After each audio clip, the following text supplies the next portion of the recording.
This nugget continues our analysis of project risk management. In this nugget, we're focusing on specific analysis related to further understanding the impacts, the probabilities, and the strategies we must be using on our project to deal with specific risks. As defined in the PMP, this nugget will deal with qualitative analysis, doing that further analysis to further review and understand the impacts, the probability, and the timelines with which the risk will be impacting our project. Where appropriate, we will be doing quantitative analysis to provide more numerical facts related to the risk impact, the risk probability, to allow us to further understand the risk and its impact to our project. And finally, we're going to develop the risk response. For each specific risk, we're going to understand the actions that we need to take to eliminate, to mitigate, to transfer the risk, to ensure that its impact on our project is minimized and the project succeeds as appropriate. The first step in doing risk analysis is doing a qualitative risk analysis. Doing the prioritization to understand which risks require further attention and which risks, although risks are of such low priority or such low impact to the project, can effectively be ignored. As a project manager, you need to ensure you're dealing with the high priority, high impact items, and as unfortunate as it may sound, that you're allowing the low impact, the low priority risks to be ignored and simply something that would be dealt with should they occur as part of routine project delivery. So you need to go through and do a further, more detailed analysis of the probability and the impact of the risk. That may mean opening up the risk impact assessment matrix that we developed during project risk identification and reevaluating, determining the impact of the risk on your project. Now that we're in qualitative analysis, we should have more information, more details related to the risk, and again, we may want to go back and reassess some of the values, some of the assessment we did during preliminary risk identification. We may need to put the risks on a further impact matrix to further understand which risks truly warrant our attention and truly warrant active risk management, and which risks, as I said, can simply be ignored and dealt with during routine project delivery. It's critical that we put the risks on a timeline. As a project manager, you have more things to do in a day than you have hours in the day to do, so it's important that you prioritize and understand which risks are likely to happen in the near future and warrant your attention, and which risks are likely to happen further out in your project timeline, and simply put those on a to-do, brought forward list to be dealt with when they become true active risks for your project.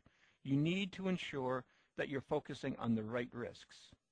You need to ensure that the risks that are going to impact your project in the near future are receiving your attention, and the risks that are going to impact your project in the future are on a brought forward list, and that the low priority, low impact risks are on a casual watch list or possibly even on an ignore list. So how do we go about doing all of it? First thing, we need to go back and reassess our risk impact. So here we have the risk impact that we put together for inadequate training. Now that we're in qualitative analysis, we need to review and understand, is in fact each one of the evaluations that we put together for this particular risk appropriate? Is in fact cost of less than 5% the appropriate number? We have gone through and done more analysis of this risk, and possibly we're saying, no, less than 5% really isn't the appropriate value. That needs to be raised, and let's put it into the greater than 10% range. So we increase that value. If we're looking at the time, is the impact of time still greater than 25 days? And we're going to say, yes, absolutely, the impact of time is going to be 25 days. We're still comfortable with that. What's the impact of scope on the project? Is the definition of scope or the impact of scope still deemed to be insignificant? And again, our preliminary assessment is probably true in that particular instance that poor code is not going to change the scope of the project. Poor code is simply going to take more time and more cost for the project, but we're reassessing the impact of quality, and we're saying, poor code is going to probably have more than a potential for problems on our project. Poor code is probably going to have a significant impact, significant impact for our project, and we need to change the impact assessment for that as well. So we need to go through and reevaluate the probability and the impacts of each of our identified risks now that we're going through doing more detailed analysis of the risks. In this particular instance, we see the result is still medium, so although we have done further analysis of the risk, we in fact haven't changed the risk ranking for the project. Some risks do not warrant this level of detailed analysis. Some risks you can simply get away with doing a higher level risk analysis. So here is a very high level risk analysis matrix grid evaluation form that I've put together that, again, I often use for lower level, less critical risks, or for risks that we simply do not have the level of detail that we need to fill in the previous matrix. So here we simply do an assessment of probability on a low, medium, high ranking and the impact on a low, medium, high ranking, and determine which one of these 9 matrix points that the risk falls into. And if you simply say the probability of the risk is medium and the impact of the risk is high, that's going to be classified as a medium risk. If the probability of the impact is high, but the impact is low, you may still say that is a low. We don't care about that risk. That risk can be effectively ignored and dealt with as we go forward. So again, this is just another high-level matrix that you may want to use to determine your overall project risk impact. And then finally, dealing with the timeline, we'll come back to our risk register, and we will see that we have inadequate training. The probability impact is medium. We have not changed that as a result of our reassessment, but we need to look at the critical date.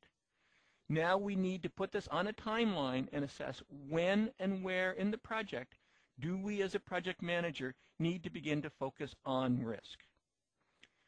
So to keep this generic, I'm simply going to say the critical date for inadequate training is going to be in month 4 for our project. In a true project delivery scenario, month 4. Let's make that month 4. In a true project where you have an actual project plan in place, you would be able to say this is going to appear in June or August or September. At this point in time, because we're dealing at the high level, we're simply going to say in month 4 for this project, the project manager, you need to start focusing on the impact of inadequate training, start to assess how well the team is performing, start to assess whether in fact you are going to have a training learning curve issues, or whether in fact that preliminary 5 days of training from our vendor is sufficient and adequate to deal with the project delivery environment. The next step in risk analysis is a quantitative analysis. Quantitative analysis involves assigning numerical values to the risk. Typically, quantitative analysis, because it is fairly intensive, requires significant effort on behalf of the project management team to do the quantitative risk analysis, is reserved for the high risks, the risks that have a high probability of occurrence, the risks that have a high impact on the project. Other risks simply will go through the qualitative analysis, assignment of the low, medium, high ranking, and go directly to the risk response planning strategies. The higher priority risks may go through the quantitative analysis. And again, I want to stress, not all project risks need to go through the rigor of quantitative risk analysis, but some high priority risks, the risks that truly have a significant impact on your project, the risks that require significant attention by you, the project manager, to ensure that their impact on your project is going to be minimized, will require a quantitative analysis, and that is to assign a numerical rating, potentially to come up with the exact equivalent of the dollar value or the time equivalent of what is going to be involved in the project to ensure you have appropriate strategies in place to deal with the risk. Two of the most common forms for doing quantitative risk analysis is to do a Monte Carlo simulation or to do a decision tree. A Monte Carlo simulation, for those of you unfamiliar with the term Monte Carlo simulation, involves running mathematical models, doing mathematical simulations to determine the probability and the impact of the risk. So you would assign a probability curve that on a low level probability, the impact to the project is going to be this. On a medium level probability, the impact is going to be this. On a high level probability, the impact is going to be this. You would put that into a piece of software, Monte Carlo simulation software, and it would run the simulations thousands of times to come up with a probability distribution based on standard distributions. The likely impact to the project is going to be a final value based on a wide range of simulations using Monte Carlo's software. Another form for doing quantitative analysis is decision tree analysis, where you break the risk event down into a number of subsequent actions and assign and determine the value of the risk associated with the branches of the decision tree. With the decision tree, you start with the root cause of the risk. When you do decision tree analysis, you take your original problem, inadequate training, and then you begin to analyze what the impact, how inadequate training is going to play out on your project. So we've broken inadequate training down saying everyone, or essentially the entire team, is impacted by the inadequate training, and everybody is performing below anticipated levels of performance, or only some of the team are being impacted by the inadequate training and therefore performing below acceptable levels. Then for each one of these, you determine what your appropriate actions are going to be. So we could ignore and assume it's going to get better. We could immediately provide more training, or we could bring in experts to supplement the team, to provide peer support, to provide buddy programming approaches. Same thing on the sum. We could ignore, we could reassign those staff and bring in additional staff, or we could provide additional training to those team members who are impacted by the learning curve issues. Then you need to assign the costs and the impact to the project for each of these activities. So if we're going to ignore it, we feel it's going to be another $5,000 worth of impact, and I'm doing this in a monetary value. You could do the same in a time frame value, but we're saying there's going to be a $5,000 impact for the continued lost productivity until the team comes up to speed, and we give that a 10% probability. More training. It's going to cost a lot to send the team off to training again. It's going to cost $10,000 to send the team off to training, and we give that a probability of 50%. I.e., if we determine that the entire team is suffering from a lack of experience, lack of knowledge with the new programming tool, we're saying probably most likely we're going to send them off to give them more training, or the other option is to bring in experts, and experts are very expensive to provide the peer support. We bring them in, but we're really thinking that may be a very strong probability, and we're going to give that a 75% probability that that will be our solution to bring in the experts. On the ignore, again, what's the cost? It's going to cost $2,000 as not as many team members are impacted, and the probability is going to be 20%. If we decide to reassign, there's going to be some impact because we're going to have learning curve associated with bringing the new team up to speed. Because the original team itself is not performing appropriately, we're putting the reassignment at a very low value, but there's going to be significant other impacts to the team as a result of team dynamics, so we're giving it a probability of taking that action of only 40%. And finally, provide more training. It's not going to be as expensive as providing training to the entire team, so we're ranking that at a $5,000 level and a 50% probability of the action that we'll take. So once you've completed the decision tree, identified all of the appropriate actions that you're going to take based on the scenarios for the project, determine the cost and the probability, you simply begin to do the math where you take $5,000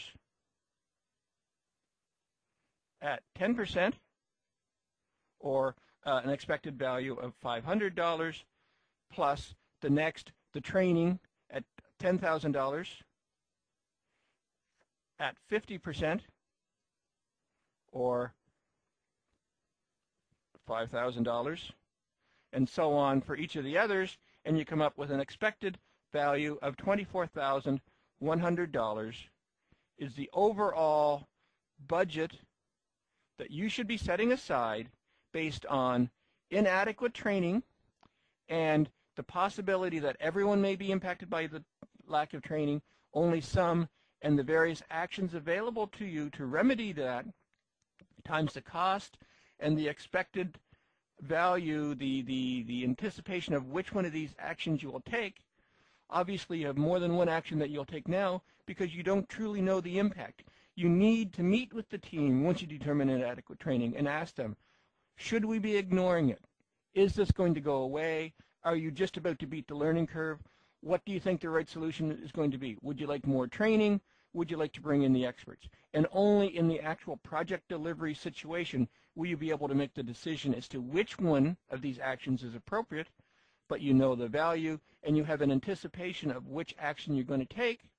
Therefore, you know what monies you should be setting aside, what the anticipated impact to your project is going to be of taking these actions. You know what you need to be setting aside to deal with this scenario should it happen in your project delivery situation. This value that you're seeing as a result of the decision tree analysis, $24,100, you may quickly realize is higher than any one single action associated with remediating or inadequate training. Why is that? That's simply taking the realization that even though we bring in more training, or even though we decide to bring in the experts at $10,000 or $15,000 respectively, that in and of itself may not be our solution as well, that we may need to take other actions. After more training, we may need to still provide additional training or provide additional time to some team members to come up to speed. So this number of 24,100 is based on the realization that we may need to take some or all of these actions as a result of inadequate training. This causes a great deal of concern, a great deal of soul searching for every project manager is, what is the true number I should be setting aside to deal with my project risks? Is the worst case scenario of 24,100 the appropriate number to be using? Is the largest, in this case the largest value, saying worst case scenario, if I have to take a single action, I will bring in experts, so perhaps $15,000 is the right number? Is the average of all of your numbers, so if you take each one of these individual actions and average them together and come up with an average or a weighted average? The problem / issue with risk management is there is no right answer. The right answer is, what do you feel you need reserved as a project manager to deal with the issue of training? What's the probability that inadequate training will hit your project?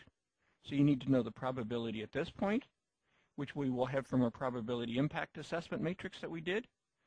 What's the likelihood that it's going to impact the entire team? What's the likelihood that it's going to impact only some of the team? What's the likelihood that a single action will be sufficient to remediate the problem? What's the likelihood that you may have to take experts and additional training for some of the team members? You need to take individual risks, individual assessment of the probability of risks, individual assessment of the impact of risks, and determine what is the right number. Is there a decision tree analysis, evaluating each and every possibility the right number? Is the highest possible number the right number? There is no right answer. The right answer is, what do you feel you need as a project manager in reserve to deal with the training, the actions you must take to remediate training based on the probability of training or inadequate training happening on your project, and based on the overall impact that that risk is going to have on your project. Risk management, the fact that we're dealing in unknowns, the fact that we're dealing with an unknown possibility of training happening, we don't know in advance whether it's going to impact the entire team or only some of the team, and we don't know in advance what the appropriate remediation action is going to be, causes us great concern as to what is the right number we need to be putting into reserve to deal with the training or inadequate training issues should they happen. And unfortunately, the answer is there is no right answer. The right answer is, what do you as a project manager feel is the appropriate number? I tend to believe that somewhere in the range of the 24,000 may be the appropriate answer, simply because it's accepting the fact that you may need to take multiple actions based on the fact that there's absolutely a degree of imprecision related to each and every one of these numbers that you have evaluated. There's a degree of imprecision related to the degree of probability that this is the appropriate action you're going to take.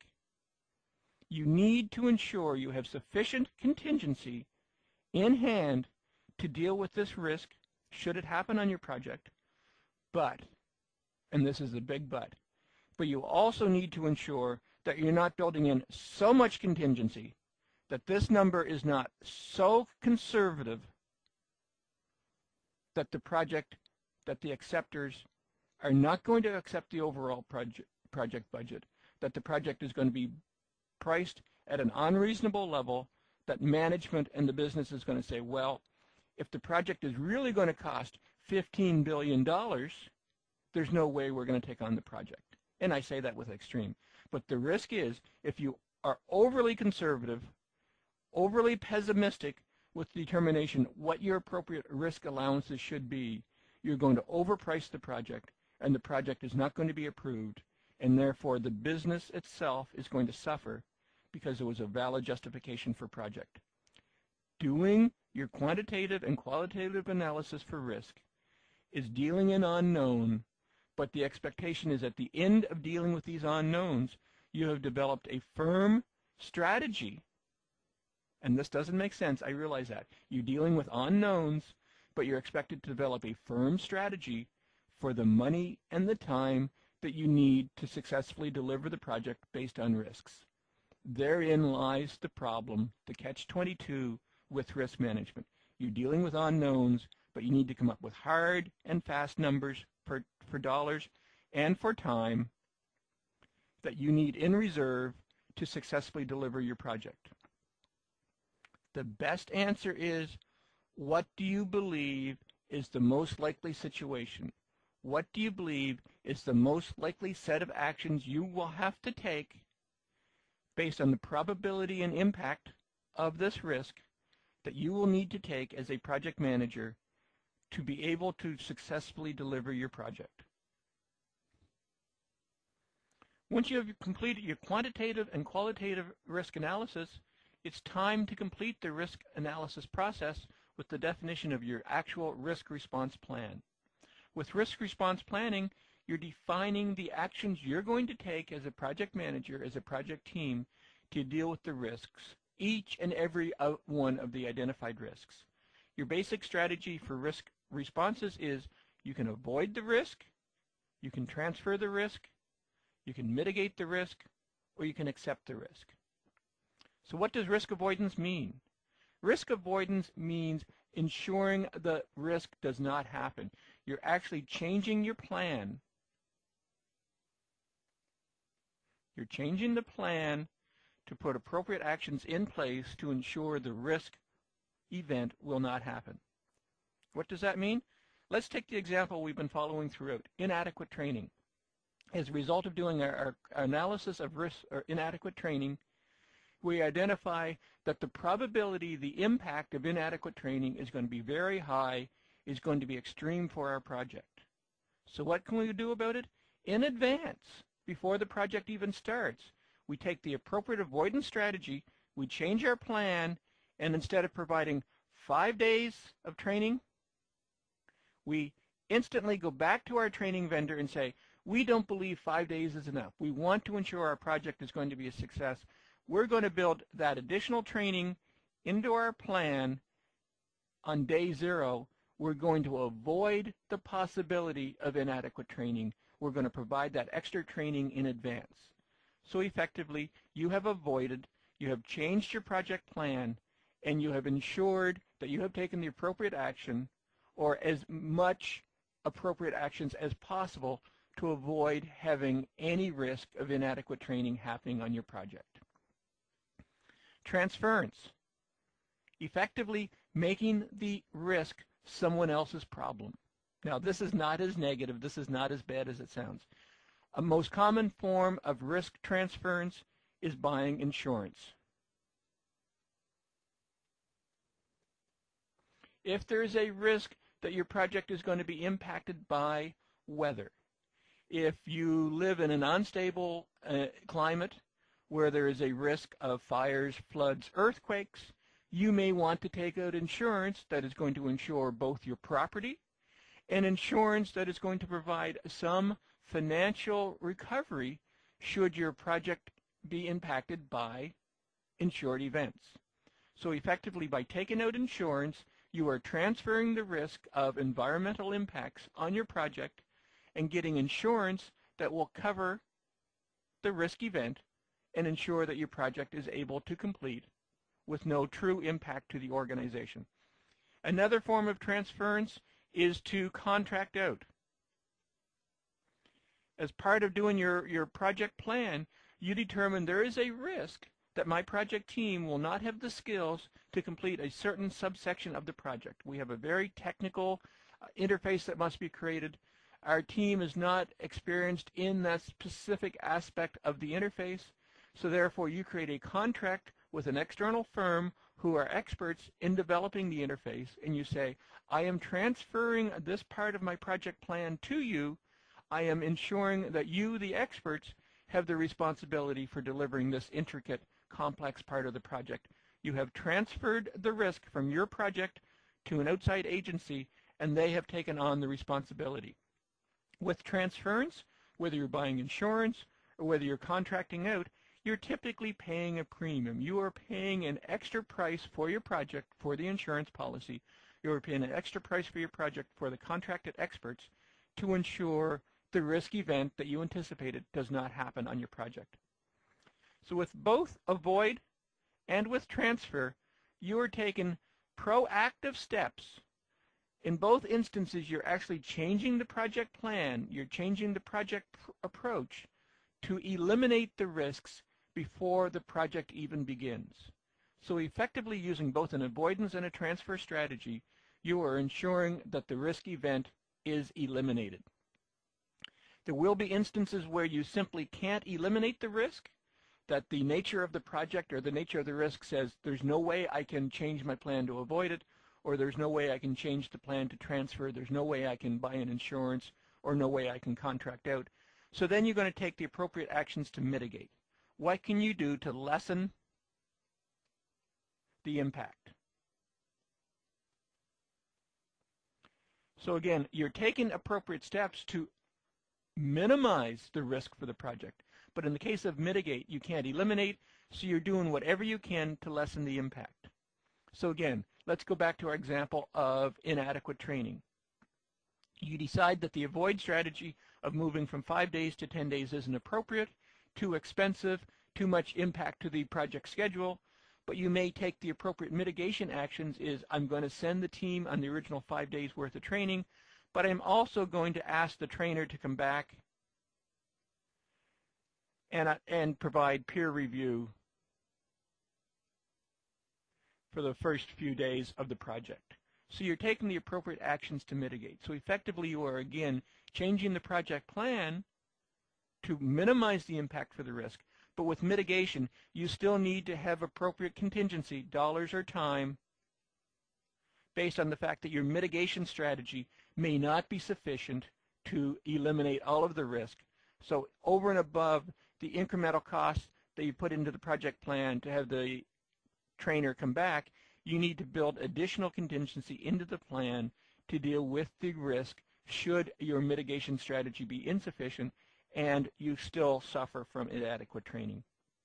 And finally, the last and sometimes only strategy you can have for risk events is accept. There's nothing you can do to avoid it. There's nothing you can do to transfer it. There's nothing you can do to mitigate it. You simply have to accept the fact that there are some project risks, although you hope they're not going to happen. There are some project risks that are going to impact your project, and all you can do is accept the fact that should it happen, it happens. Sounds like a very defeatist attitude. In one essence it is. There's nothing you can do about it. But when you decide to use an acceptance strategy, you absolutely need to ensure you have the time and the dollars, the contingency, the reserve built into your project plan to ensure that when there's nothing to do but accept the risk, that you have the allowances built into your project plan to ensure that your project plan is not going to be negatively impacted by the risk. You do risk response planning for each and every identified risk. As you're going through doing your risk response planning, you go back to the original risk register, and once you have determined what the appropriate strategy is going to be, we say we are going to mitigate, bring trainer back, and contingency.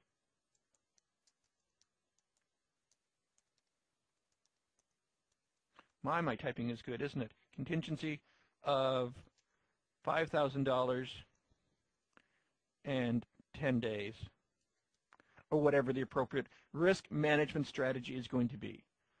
So you've done the analysis, you've understand the impact of inadequate training, you've done the qualitative and quantitative where appropriate, and again I want to re-stress, you do not always need to do quantitative analysis, but where the impact is high or the probability is high, you may need to do quantitative analysis through your decision tree analysis, your Monte Carlo simulation, to develop the effective risk management plan, develop your risk management strategy, and you're going to document that in your risk register, where the risk register is the tool that you're going to use throughout project delivery to track, analyze, and manage each risk as the project delivers. In this nugget on project risk analysis, we did the quantitative and qualitative analysis on all of the identified risks. We determined the impact and probability of the risks, and we developed the all-important risk response plan to develop our strategy for dealing with the risk. Are we going to avoid the risk? Are we going to transfer the risk? Are we going to mitigate the risk? Are we simply going to accept the risk? In our quantitative and qualitative analysis, we reviewed each risk, determined the impact and probability of the risk, assigned it a risk ranking of low, medium, and high, developed strategies to deal with the medium and high risks, put the low risks on a watch list to ensure that they're not going to change in priority or importance to the project, and we developed the risk response plans, which identified the contingency, the time and the dollars, needed to deal with the risks to ensure that the project is prepared to deal with each and every risk should it occur during project delivery. This concludes our nugget on project risk analysis. I hope this video has been informative for you, and thank you.